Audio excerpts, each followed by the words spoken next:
This week's episode of Dreams and Drive is brought to you by Charmin. Charmin has long-lasting mega rolls that aim to give you a better bathroom experience. Those who use Charmin really enjoy the go. If you see the pictures, you gotta take your time and paint the picture. It's not talking, you're painting pictures, so that people see it, not just hear it. If we see the images, then we hear it. We hear them. What else slows you down is breathing. Take a breath between your thoughts. So you have one thought, and that thought is the springboard for the next thought. But what bridges one thought to the next thought is a breath, and we have to take it the way I did just then. Hi, this is Denise Woods, and you're listening to Dreams in Drive. Hey, Dream Drivers, welcome to episode 264 of the Dreams and Drive podcast. And this week we have a very special guest. We are going to be speaking with author, producer, and voice coach Denise Woods, who has been the voice behind the voice of some of your favorite actors for the past 20 years. For over 2 decades, Denise's clients have included some of your favorites like Don Cheadle, Mahershala Ali, Halle Berry, Phylicia Rashad, Queen Latifah, Taye Diggs. We're really going to be diving into her first book, The Power of Voice, and how we can use our voice and storytelling to really navigate life, empower ourselves, and tap into our gifts.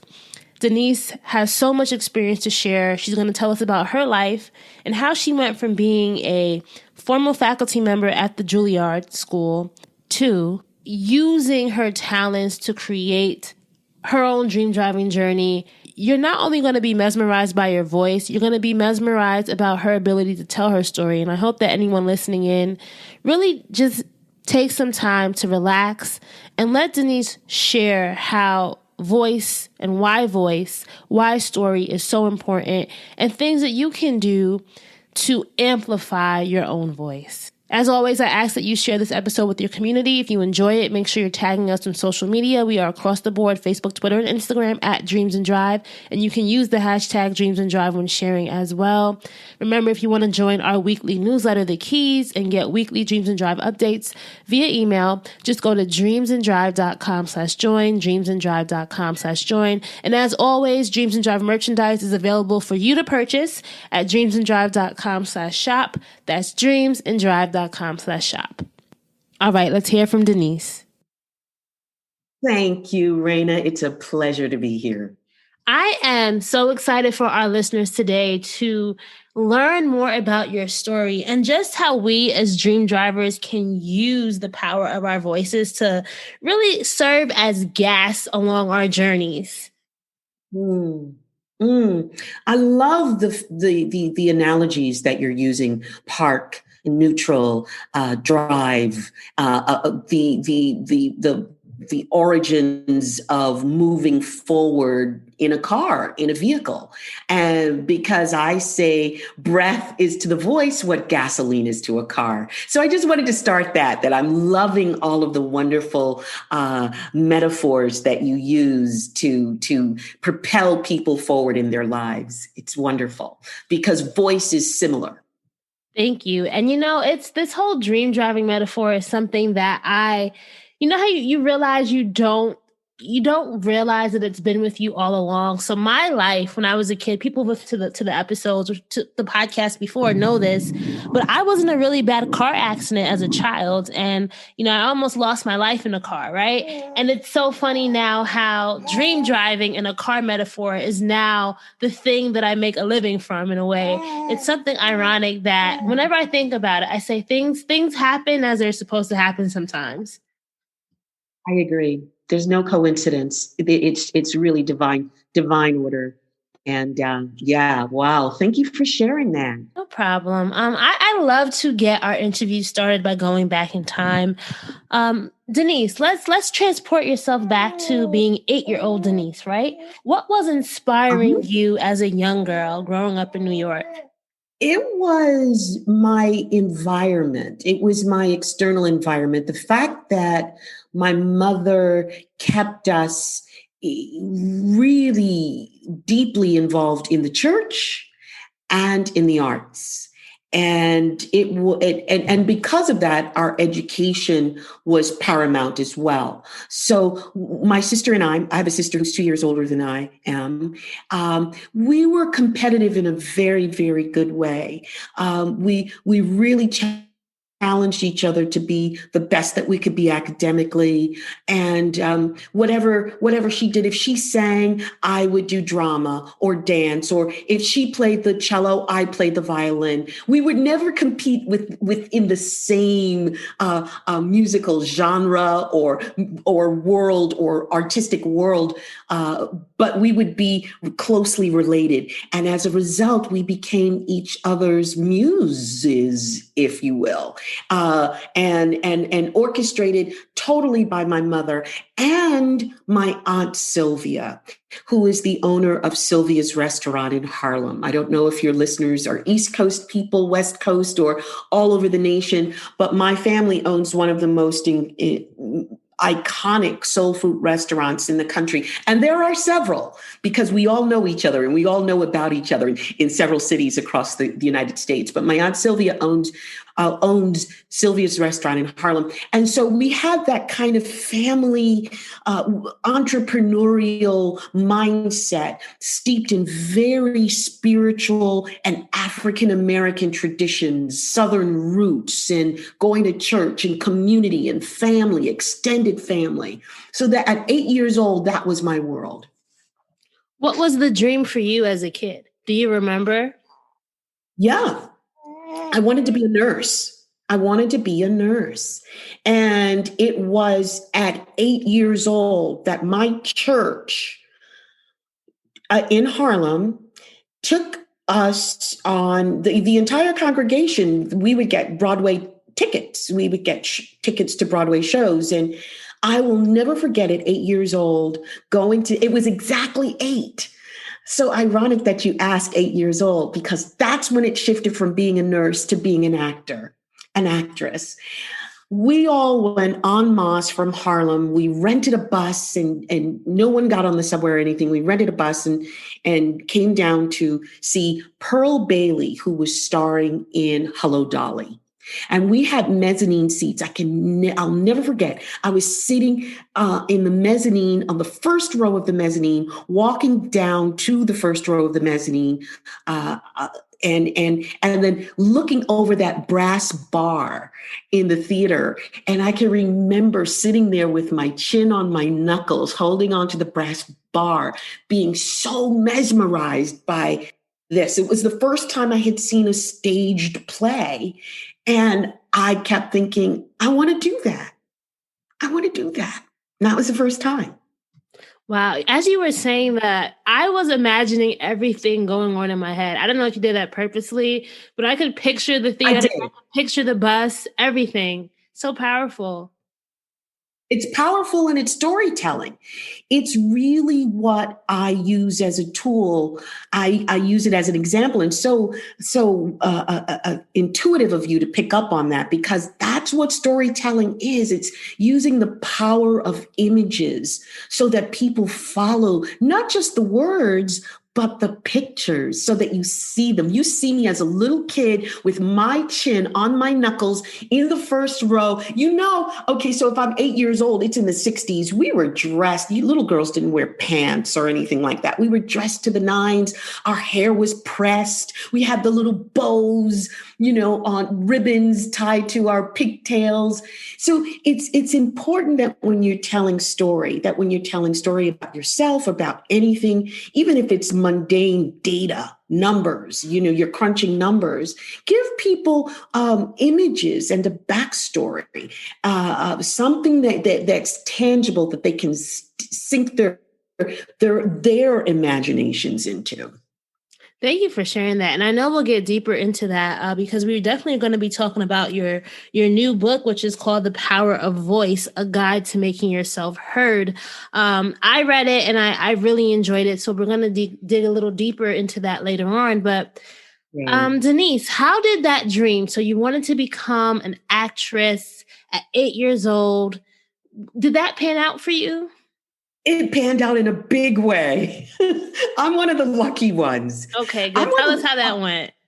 Well, it was my mother. It was community. It was not only me having this amazing dream, because I was a little girl who grew up in the projects on the Lower East Side of New York City, and in the 50s when we moved into the housing projects, mid 50s, mid-century baby that I am, government housing was really where the middle class lived, albeit not upper middle class, but lower middle class to middle class was government subsidized housing. And so we had, school teachers and people that worked for the city and people that had government jobs that lived in the housing projects during the 50s and 60s.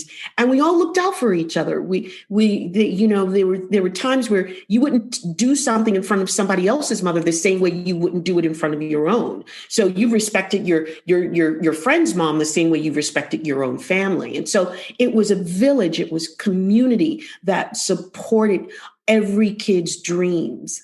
I saw when the community went down, when the boys came back from Vietnam and drugs came into our communities, and how it ripped these wonderfully insulated families apart.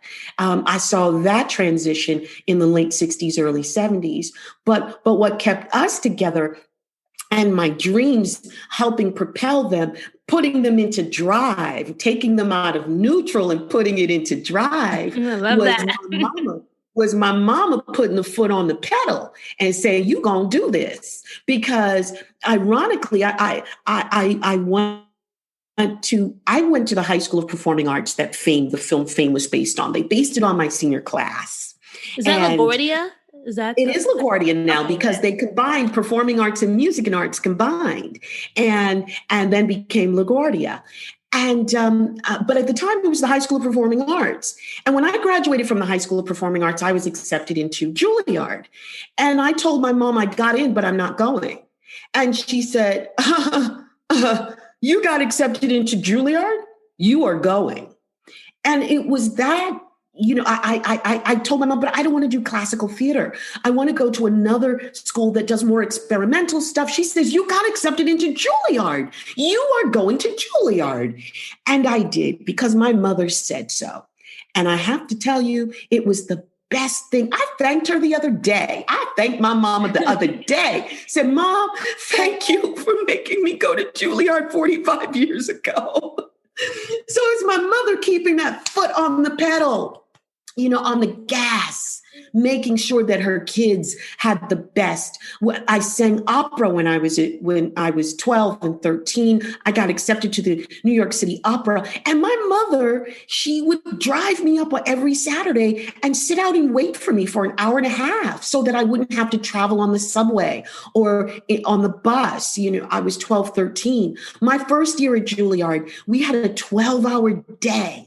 Our day started at 9 in the morning. We had a 13-hour day. It started at 10 in the morning and went till 11 o'clock at night. And My mother was not having her 17-year-old on the subway coming back from Lincoln Center all the way back on the Lower East Side to the projects. And my mother sat out there every night at 11 o'clock waiting for me to get out of school. I'm getting emotional thinking about it, because the sacrifice that my family, my mom made for me to get me into position that a lot of parents make for their children, to set them up in positions for success is just, it was astronomical. It really, really was. It's so, now that I'm a mother, so I became a mother September, 6 months from recording this, right? And I always say to myself, so I kind of have a similar story to you, where I grew up in, actually, I would love to know, where do you think I'm from based upon my voice so far? New York. I think you're from New York. You're definitely from the East Coast. Okay, I'm from New Jersey. Yeah, there you go. Yeah. There you go. My parents grew up. Yeah, I'm from Orange, so it's like right next to There you North. go. I know it. So I'm from New Jersey. I went to school, public school, up until 6th grade. Then 7th grade, I went to school in Englewood, New Jersey, right? And my mother drove us to school for 6 years.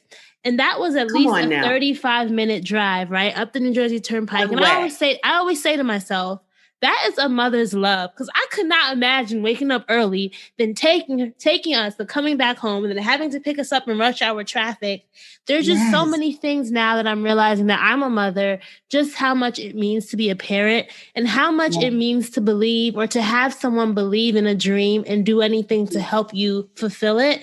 Now that I have my son Axel, I keep saying to myself, I wonder what his passion will be and how I'll be able to help guide him. So that's something that I'm looking forward. So hearing you speak about your mother so fondly and being able to reflect on how she was so instrumental in this first part of your journey, I think is really important, you know?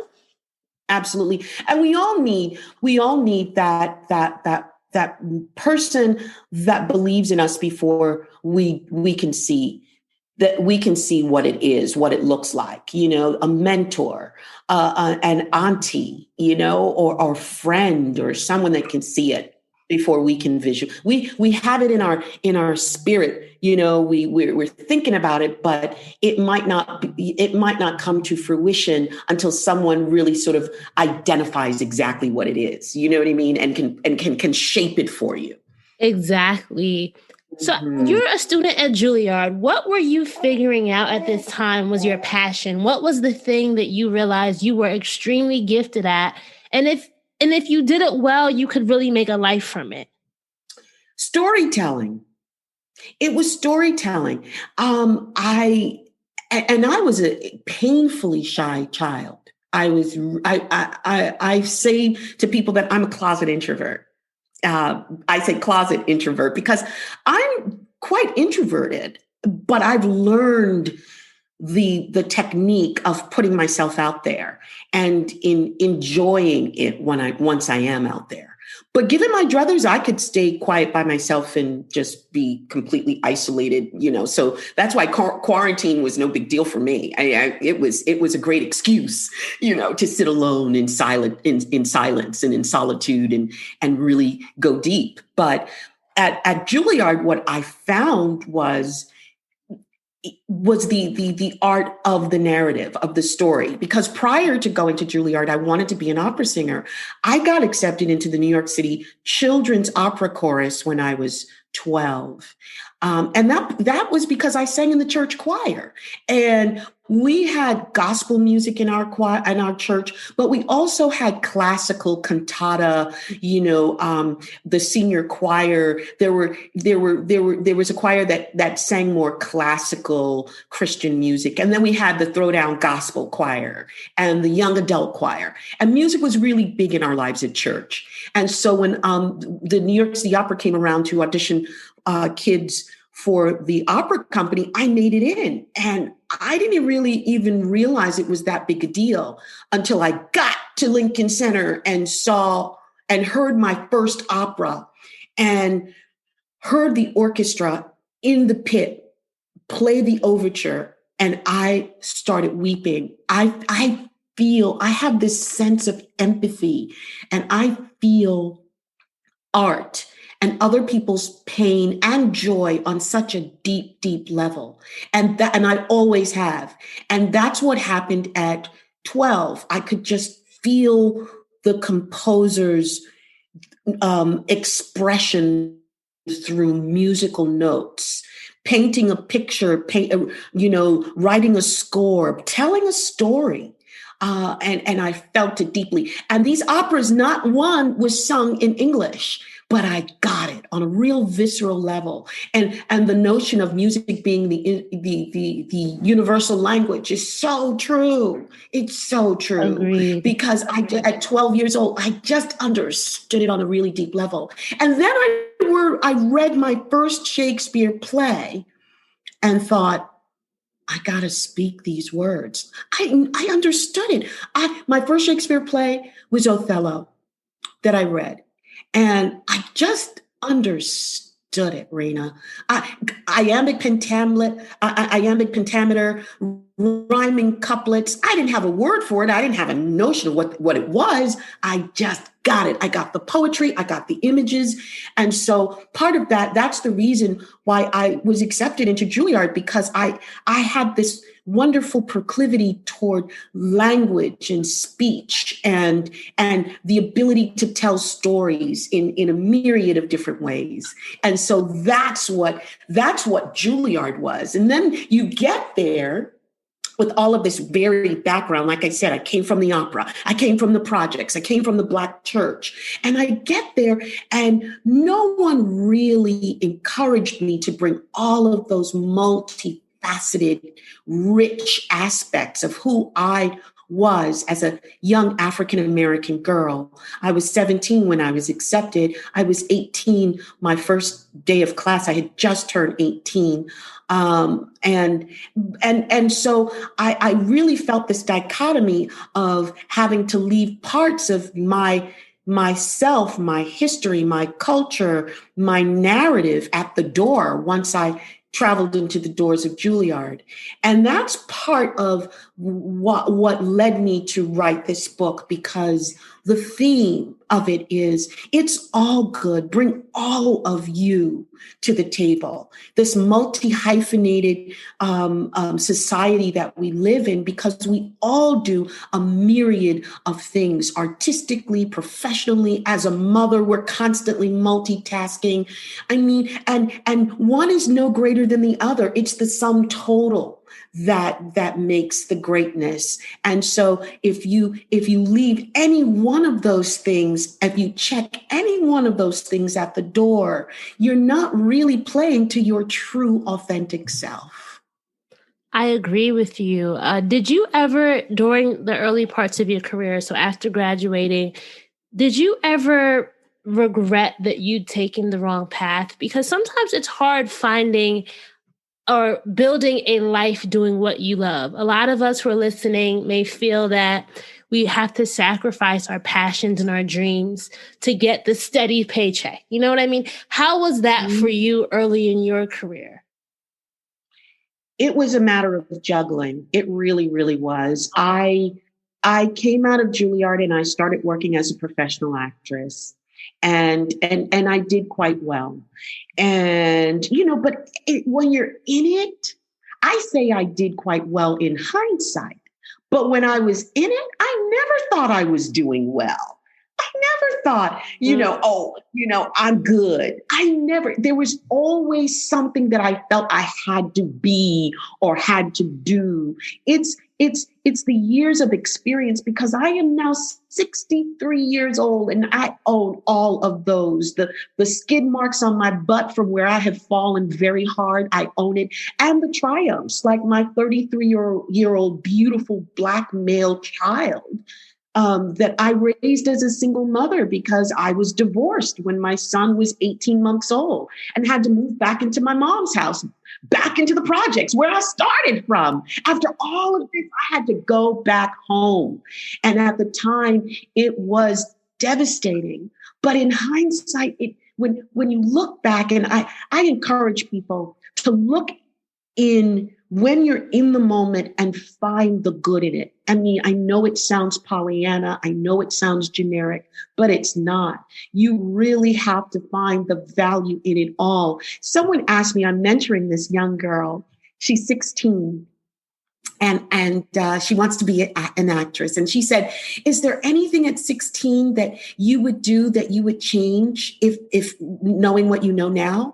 And I told her, there is not one thing in my life that I would change. At no point in my life would I have changed anything. Would I have gone back and said, well, maybe if I didn't marry him and married him, because everything is a sum total of our experiences, where I am now. Exactly. And this is the sweetest, I'm in my sweet spot right now. So ladies and gentlemen who are out there listening, this is the sweetest time in my life right now at 63.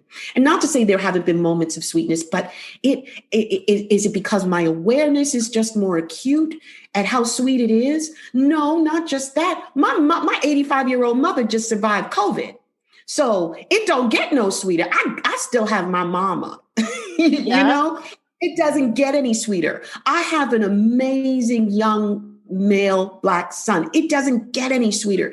And I'm often saying that sometimes we are so often, looking at what we don't have, that we don't appreciate what we do. Even I put in quotes, and if we were on video, you would see I'm doing air quotes, the bad, because I don't believe anything is bad. My mama once said, a mistake is an education if you learn something from it. And that's how I look at it. Exactly. It's not a mistake. It's an education, and who doesn't want to learn something, so clearly if I hadn't fallen, because most of the going in reverse, the times that I felt like my life was in reverse, it wasn't in reverse. It really, really wasn't. Or when I felt that it was in neutral, the car was still going. I hadn't turned off the car. It was still on, it's just in neutral right now. And so what neutral means is you're malleable. You can be moved forward. You can be moved backward. You're on, but you're not in drive. You're not in reverse. You're neutral. That means you're open. And so there are times where it feels like I feel stagnant. I don't believe that you are stagnant. You're in neutral. Just allow the universe, God, as that power to be, allow it, stay open and allow it to move you forward. And sometimes we need to be moved back in order to move forward. Okay. We need to be moved back. And there have been times in my life where I have stumbled and I have fallen, sometimes of my own volition and sometimes of no fault of my own, that I get down. And I have taught my son this: it's not the fall down, because everybody's going to fall down. It's how you get back up and get in the game. And that's what, I've learned along the way, is how to get up and get back in the game. Because I saw it when my mother, because my father passed away when I was 5 and my sister was 7. And my mother was 27 years old and she never remarried.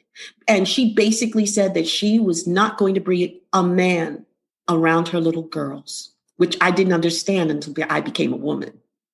So my mother sacrificed. And so you could say, oh my gosh, her husband died. She's got these little girls. She put her life on hold. No, she didn't. No, she didn't. She was moving in divine order. Hey, Dream Drivers, this episode of Dreams and Drive is brought to you by Charmin. Those who use Charmin really enjoy the go. So as you guys know, Charmin has a variety of products to satisfy your to-go needs. So what are we talking about? Our bathroom experience. That's one thing that we Dream Drivers all have in common. All of us have the need to go. So why not enjoy the go with Charmin? Softness matters at home and in the bathroom. And Charmin has a variety of products that makes your to-go experience that much better. There's Charmin Ultra Soft, which has irresistible cushiony softness. Charmin Ultra Strong for superior strength and absorbency, or you can try Charmin Flushable Wipes and get the freshest clean Charmin has. And don't forget Charmin's long-lasting Mega Rolls. Charmin aims to give you a better bathroom experience. At Charmin, they believe that won't happen if you finish it all off with the wrong toilet paper, which is why they make a toilet paper that's just right for everybody. So try Charmin and enjoy a better bathroom experience. All right, let's get back to the episode. And she found her own, I feel like that's something that I think people are so quick to judge, right? But not knowing that brought fulfillment to your mother, helping fulfill her daughter's dreams. And that's something that I'm realizing too. Yeah. Yeah. So Denise, yes. I wish we had like 3 hours for this interview, right? But I want to make sure that we get into just the amazing work that you've been able to do, right? You talked about sweet spots and how you're in this sweet spot in your life right now. But something that I think is also a sweet spot of yours is figuring out that you could help others with their voices, right? As a vocal coach. Can you tell our dream drivers how you, I don't want to say stumbled upon this career, right? But how you Well, tell us about how you became a vocal coach, because I think it's something that's so specific and so niche. And a lot of us have these talents, right? You're a storyteller and you were able to find work in being a vocal coach, right? Talk to us about this, because I think that can be inspiration to somebody else who has this very unique skill set and is unsure of what to do with it. Thank you for asking such a pertinent question. It's so important that I share this. Because when my son, as I mentioned, I divorced my ex-husband when my son was 18 months old, moved back home to mom, got a real city job where I instituted drama programs and education and reading programs in group homes for kids who were, mandated by the courts to be in a group home because they could no longer exist in their home setting. And so I had this job and slowly worked up through the ranks and did fairly well in that arena, but realized that I'm an artist, I'm an actress. I have to be able to do what I was purposed to do. And so by the time my son was 3, I decided to take some singing lessons again. I decided to call my agent. I decided to toss my hat back in the ring just to see how it was. And the first audition I had, I booked. And it was the Canadian production of a Broadway musical. And I shocked the mess out of everybody. I packed up my little boy. Put my little boy and my doggy in my red Toyota Corolla, and drove and threw away all of the furniture, because by this time I had moved out and was on my own, had a little basement apartment in Clifton, New Jersey, in my sister's house, in the basement apartment of my sister's house in Clifton, New Jersey. That's close to me. That's close to you. And my son was in preschool, and I decided I'm going to toss it all and take my dog, my kid, and pack up a few little things that I need and move to Canada. And I did. And I lived in Canada for a year doing this production of a show. And then Juilliard called and asked if I was interested in joining the faculty. And I said, of course. When Juilliard calls, you go. My first year on faculty was Viola Davis's last year at Juilliard, I'm fond of saying. Wow. I did not teach her. I know. I did not teach her because I'm the new kid on the block. I'm the new teacher. And of course, they're the 4th year students, and you don't throw your newbies in with the 4th years. But I came to Juilliard, and then I got really, I don't want to say depressed, but I got in my head. You know how you get in your head. I got in my head and started thinking, I'm washed up as an actress, and that because that's when it was the early 90s. And so many of my contemporaries who are currently major stars, we were all auditioning at the same time back in the 80s. And by the 90s, these sisters were blowing up. And here I was at Juilliard, and this is how I thought, at Juilliard, teaching, single mom, going there and bringing my son to school. But then you look, I had to step back and look at the paradigm.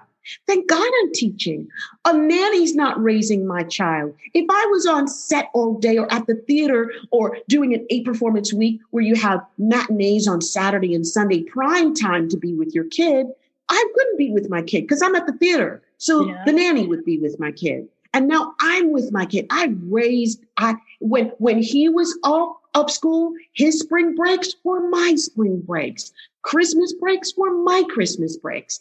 I mean, at the time, how could you look at this gift and say, and feel like a failure? Because at this season in my life was my time to raise this Black man.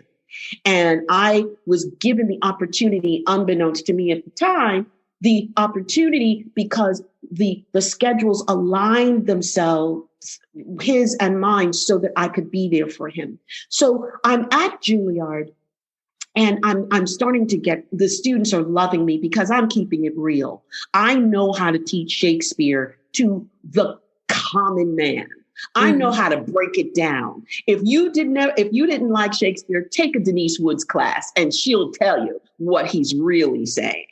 And so I became this real popular faculty member, and then the word started getting around, and NBC Nightly News was calling Juilliard. We hear that there's a Black woman at Juilliard who's a really great speech teacher, and we have some people, some broadcast journalists that could use some work on their voices, and Soledad O'Brien was one of them. Wow. Yes. Back in the 90s. And so, and then someone called me and said, we've got this actor who needs a Jamaican accent. He's getting ready to work with Angela Bassett. And that was Taye Diggs and How Stella Got Her Groove Back. And so things started just coming and making, and then I started seeing what the possibilities of this teaching could be financially as well as creatively. When I started getting actors and clients and people who needed things outside of the classroom at Juilliard. And then I was asked to head the speech department at California Institute of the Arts in 2000. And then I moved to California in 2000 and was offered to be Will Smith's dialect coach on the film Ali, because my mentor had to leave Ali and go with Scorsese on Gangs of New York. And so he said, but you got to hire Denise Woods. To Michael Mann, the director, you have to hire Denise Woods. And I said to Michael Mann, I can only go, by this time my son is 12. I can, and now in middle school, which he needed me more in middle school than he needed me, at every stage. So I turned down the job. I said, I just moved to California. I can't leave my son here and go off and do a movie. He said to me, Denise, we want you. Bring your son. We'll get him an on-set tutor. And look at how the universe is opening up. I was going to say that sometimes the universe conspires to make things happen for you, right? Oh my gosh. It has been, and when I look back, it happened all the time. And so I'm in Hollywood. By then, by say, from 12 years of being in Hollywood and teaching on faculty at Cal Arts. And my son came out to California and became an athletic phenom. Because we lived in New York, I didn't know this kid was an athlete. We're now in California, and the kid jumps higher, runs faster, can catch a football, has never done any of that. And so I became a sports mom too. I'm sports mom. I'm on the track field. I'm on the football field. I'm on the basketball court sideline, rah-rah-rahing my son, going on movie sets and teaching and doing all of this. And then I turned on the evening news one night, and I saw these two amazing Black people talk about the death of their son. And that was Trayvon Martin's parents. And that was the catalytic event, folks, that said to me, you have to take this work outside of Hollywood and bring it to the masses. Because I couldn't imagine what it felt like for these people at the darkest, most emotional day of their lives, having to talk to the media, having to express what just happened to their child. And then the course of their life, both their lives being changed. Now they are thrust on a podium, on a pulpit for social change. They have become social activists overnight. And I thought, my God, the responsibility, to tell your story, to live through that pain every single time you're out there with a mic thrust in front of your face. I thought I have to just tell people, share with people how to use their voices. If your platform is for social change, if your platform is at the work in the boardroom, if your platform is just on a date, how do you put yourself and your narrative out there?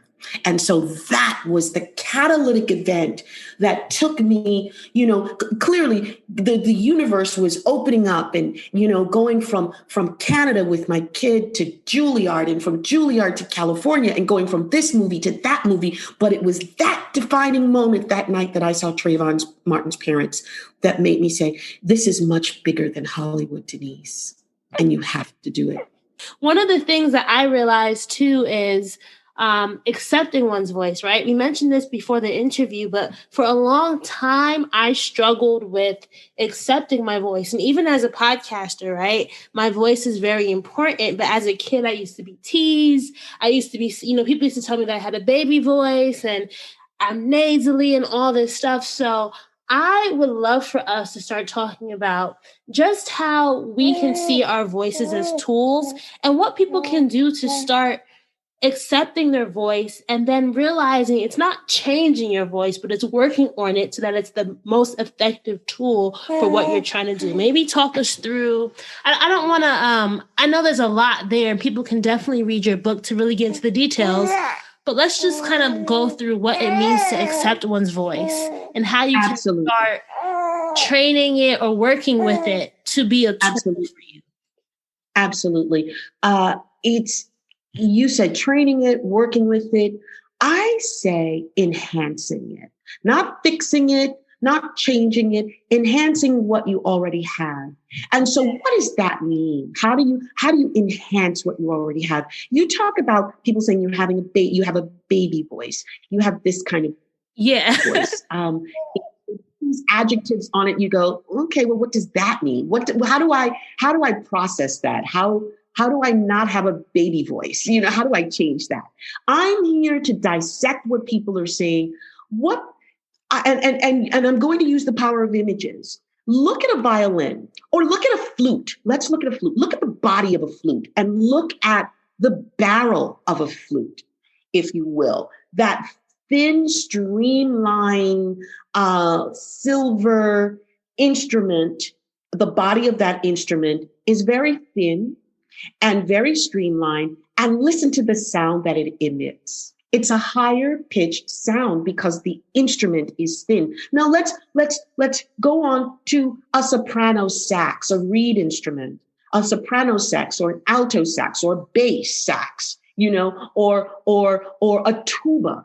Look at the body of these instruments and where the sounds resonate, okay? A tuba and everything in between the tuba and the flute. Let's look at a violin, the viola, the cello, and the upright bass. Look at the bodies of these instruments. Now, so the larger the body, and I'm not talking about the physical height and weight, although that does play has some credence to the sound, because look at Luciano Pavarotti. The man's head was humongous. His throat was huge. He was like a tuba, but out of that tuba, that wonderful, humongous instrument comes this tenor voice that wakes up the angels in heaven. And so it's the instrument. And so what we do with the instrument, how we access this voice, is dependent on breath. I would venture to say that you were not taught, because most of us have not been taught, how to breathe. If you breathe in and you really open up that space in your mouth, open up the space in your chest, you have room. I'm, if you could see me, I'm patting my chest right now, and you can hear resonance, reverberation. Yes, I hear it. You can hear, but if you close it up, and I'm doing it now, and you lessen that space in the back of your throat, and you don't open your jaw, and you don't breathe, it's all going to go up into the nasal region. It's all going to go up from the top of your lip up. And what you want to do is you want to balance. I just sort of breathed and relaxed and allowed the energy from the breath and the sound to be supported in my chest cavity. Thinking of breath from my ribs, my diaphragm, from a lower place of being, from a lower source. Just thinking of it there, originating from a much lower source. The way I like it, indigenous people or people who are agrarian, they're into the ground. When you think of African dance as opposed to ballet, that is very up the buns, the tight buns on the ballerinas' heads, and it's up. But African dance and indigenous dancing is down to the earth. And that's where the voice, the origin of the voice is earthy. And where the breath comes is earth. It's the reason why these indigenous people and people of these wonderful Mediterranean, Middle Eastern cultures, when the women wail at funerals, those sounds come from they open up their being and let out this wailing of grief that society, the Eurocentric society, has taught us we can't do that because it's not proper. And so I am saying, open up your chest cavity, really feel this wonderful sense of opening your mouth and breathing in energy, breathing in breath, and releasing the voice on the breath. That's the how. As I was reading your book and doing some of the exercises, that's something that I feel I've always kind of struggled with. And I also think it's because when I was a kid, I had asthma. So breathing for me was hard, right? No, darling, that is huge. That's traumatic. I have dealt with so many clients for whom breathing was very difficult because they associate breathing with trauma, with a traumatic experience. It's a whole other story for you. And you say no more. That's the reason why. That's the reason why your voice is here and constrained and held, because you're very conscious. Your breathing is conscious. Your delivery is conscious because you have struggled with traumatic incidents in your life that surround breath. So my hat is off to you.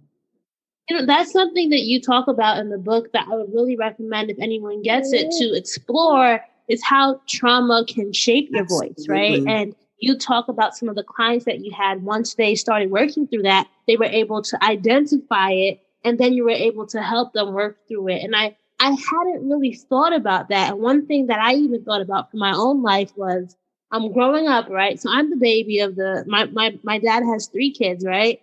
I was the baby, and I was always known as like the whiner, right? I always felt like I had to do something to separate myself so that I would get attention. So for me, it was changing my voice, right? Because when I was talking normal, no one would listen, right? But then when I would start whining, they'd say, Raina, what's going on, right? So then I think too, I had to go back into my life and think about what were some of the things how was I using voice early on, right? To get what you want. To navigate the world. Yes. It's so interesting, Raina, that you say that, because when people come into my office, just from their voices, I could tell where they are in the family structure. If we had been face to face, I would immediately be able to tell that you were the baby. I can do it because our voices are so reflective of so much. I say no two voices are the same. Your voice print is like your fingerprints.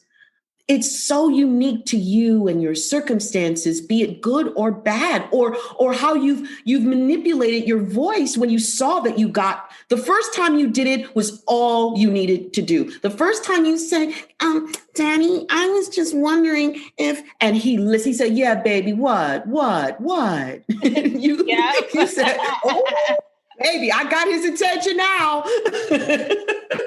And so that became the way of, how I navigated life. But now as a podcaster, it's something that I'm trying to be more conscious of, or even just slowing down, right?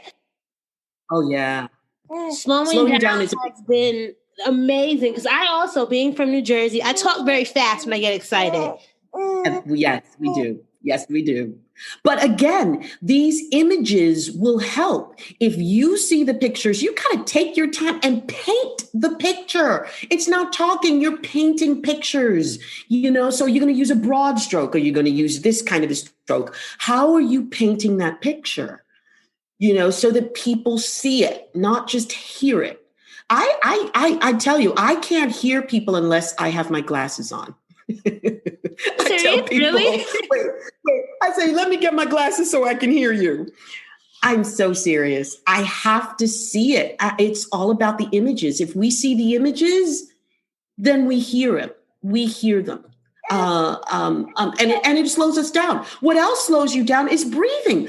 Take a breath between your thoughts. So you have one thought, and that thought is the springboard for the next thought. But what bridges one thought to the next thought is a breath, and we have to take it the way I did just then. What other tips would you have for our dream drivers on how they can enhance their voices, or exercises they can do to make sure that they are truly using the power of their voice? Even before you do the exercises, it's your mentality and the way you approach the work. I want to share that with you. I shared with you that utilizing your imagination is key. The power of imagery is key. Using images to tell the story is crucial to painting pictures and seeing it. But there's also one thing that I really desperately want to leave with your audience. And I say desperately because it's really a clarion cry for people to get this, because it took me so long to get it. I want everyone who's listening to understand that your voice is a gift. And it sounds like, oh yeah, a gift. Yeah, right. Yeah. No, I'm talking about a visual gift. I want you to see a blue Tiffany box with the white ribbon on it, tied up. When you give a person a gift from Tiffany and Co., there obviously has been time, money, and love well spent in thinking of the perfect gift. And so when you give it, you're giving it from the heart. You're not nervous. There's no trepidation. You're giving it because it's something from your heart. It's something essential to express to that person how you feel, how you think about them. And so whenever you're doing a presentation, I don't care how big or how small, whenever you're presenting yourself to the world, I want you to think of yourself and your voice and the way you utilize your voice to express that gift and all of the gifts that you possess, even if they're not actualized, because I believe self-actualization happens through visualization, speaking the truth, putting it out there, speaking it as I am gifted in this way. And we speak that truth and put it into the universe, and we speak it into existence. And so think of it as a gift that you are giving your listener, that you are giving the world. Your voice is that Tiffany box, that blue Tiffany box is a gift. And so can we enhance it? Yes. And so what do? We don't fix it. We become educated. We listen to what our deficiencies may be, areas that we can improve in. And then we reach out for the texts and the classes that will enhance the best portions of ourselves that we can possibly be. I'm constantly studying. I love self-improvement. I love spiritual enlightenment from different spiritual perspectives. I love energy. I'm getting ready to produce I bought the rights to a movie, and I'm getting ready to produce. Yes, at 63. So I'm moving yet into another realm of storytelling, because quite frankly, I'm telling you, be the change you want to see. I want to see Hollywood make more stories about people like me and my friends, So guess what? My friends and I have decided to do something about it. And we're putting stuff together and we're very close. We're very close to getting a deal.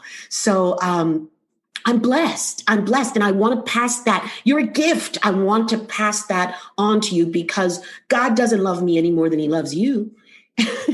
What he was able to give me. He's more than capable of giving you. Just realize it. Put that car, if it's not in drive, at least put it in neutral. And when it goes in reverse, don't beat up on yourself. Was there ever a time along your journey, Denise, that your car was in reverse and you weren't sure of how things were going to turn out? Yes, absolutely. It was, I was dealt a real tough blow, health blow. And 23 years ago, and I mention it, I write about it. And for the longest time, I didn't talk about it. It was just a matter of staying alive. You know, I was close to death's door, and God had another plan. And my son was attacked and in a coma for several days. He was attacked. And I share all of these stories in the book, and he was at death's door, and God had another plan. And so it's these times in your life where it could go either way. It could go either way. And while you're in it, I felt that I was holding space for whatever the outcome will be. Whatever the outcome is, give me the strength to deal with whatever it is. Give me the tenacity, the fortitude to deal with whatever it is. The same when my mom was diagnosed with COVID on Christmas Eve of 2020. Wow. Yeah, that was my Christmas. Yeah. And so in it, you find a way to stay open, to stay in neutral, and pray that you will find the strength to put the pedal to the metal and really accelerate into greatness. I definitely wanted to get more into some of the great tips that you share with listeners or with your readers in your book. So we're really going to have to encourage our listeners to go out and buy your book, The Power of Voice. But Denise, let's go into our keys to success, right? You shared so much about your story and so much about how you were this young girl with this dream and how that dream, I want to say, it evolved, right? You're now 63 years old, and a lot of our dream drivers may be earlier in their lives, and they may think that if I don't get it right now, I'm not going to get it, right? Or that they may feel hopeless. And whenever I hear people who have gone through so much and have so much experience to share, I always am inspired that the best is yet to come. You do not know just how big your journey or just how long and just how many exits you're going to have on your road trip of life, right? So One of the things that I want to ask you is, in order to be a dream driver, you have to have your keys to success. So Denise, as you reflect upon your own life, what are some things that you think what are 3 things that you think every dream driver needs in their toolkit before they hit the road? A belief system, a spiritual belief system. It doesn't have to be Christianity, but it has to be something that grounds you spiritually, that will keep you when you don't believe in yourself, when you don't believe in the process, but there's something greater that you believe in. There's a greater purpose that you believe in. So it's a belief system. You need a community. You need a tribe. You need to find a tribe of like-minded people. They don't have to be like you, but they must be of like mind, so that you can empower each other. So there's not constant discourse. You know, there's great, it's wonderful to have discourse. And within that, you will find people that won't agree with everything that you do, because you want honest people, and we're not perfect. And so your tribe will be able to call you out when you're behaving in a way that doesn't serve you. You're doing things that don't serve your process. Your tribe will be able to call you out. And that is within that like-minded, kind of community, give and take, even in the bad. We're able to have this wonderful give and take of energy, of conversation, of love, And so the tribe is the second thing, and the third is your ability to trust, to trust that and this happens. This is faith. Have faith in something that you can't see, that's not tangible. Have a belief system, but also have faith that it will come to fruition. And if I if I'm taken in a veer off to the left, then it's the purpose. It's the divine order. It's the path that I was meant to take. With that comes, and I want to close by saying, the ability to give back. You must give back. You've got, it's easy to give when you have. When you have a lot, you can give.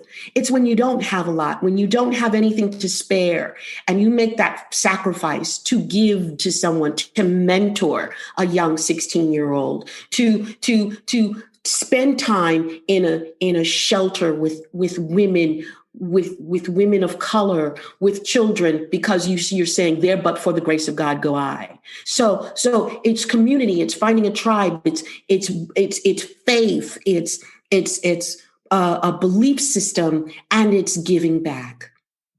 Thank you so much, Denise. There's so much more that we could have talked about over this past hour, but I'm just so happy about how this interview went. And I really hope that our dream drivers were inspired and really start seeing their voices as gifts, as you said. I will never forget that imagery now that you mentioned it, and now that you've put that in my heart. So I really thank you for sharing with our audience today. My pleasure.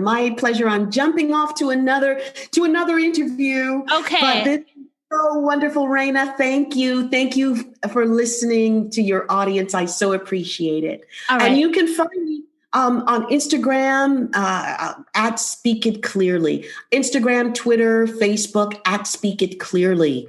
And I'm speakitclearly.com. All right. Thank you, Denise. Enjoy your other interview. Bye-bye. Thank you. Okay. Bye. Hey, Dream Drivers. So that's a wrap for episode 263 with Denise Woods. I hope you enjoyed hearing her dream driving story as well as her keys to success. If you enjoyed this episode, you know what to do. Please make sure that you are sharing this with your community. You can screenshot it, post it on Instagram stories, Facebook, LinkedIn, Twitter, wherever you are online. Share it. Make sure you're tagging us. We are Dreams and Drive across the board, Facebook, Twitter, and Instagram. And you can also use the hashtag Dreams and Drive when sharing as well. Remember, you can always get Dreams and Drive merchandise. If you want to get a Dreams and Drive t-shirt or a Dreams and Drive crew neck to rock this spring, just go to dreamsanddrive.com/shop. That's dreamsanddrive.com/shop. If you want to join our weekly newsletter, The Keys, and be the first to know about all things Dreams and Drive, sign up at dreamsanddrive.com/join. That's dreamsanddrive.com/join. As always, guys, I love hearing from you. I love getting to share dream driving stories with you every week. I want to make sure I'm doing more motherhood, more mompreneur episodes, and keeping you updated behind the scenes on what's going on in my dream driving world. So stay tuned for those episodes. And if you ever have any episode suggestions, you can always email me, Raina at Dreams and Drive. Keep dreaming, keep driving, and we'll chat again in episode 264. Bye, guys.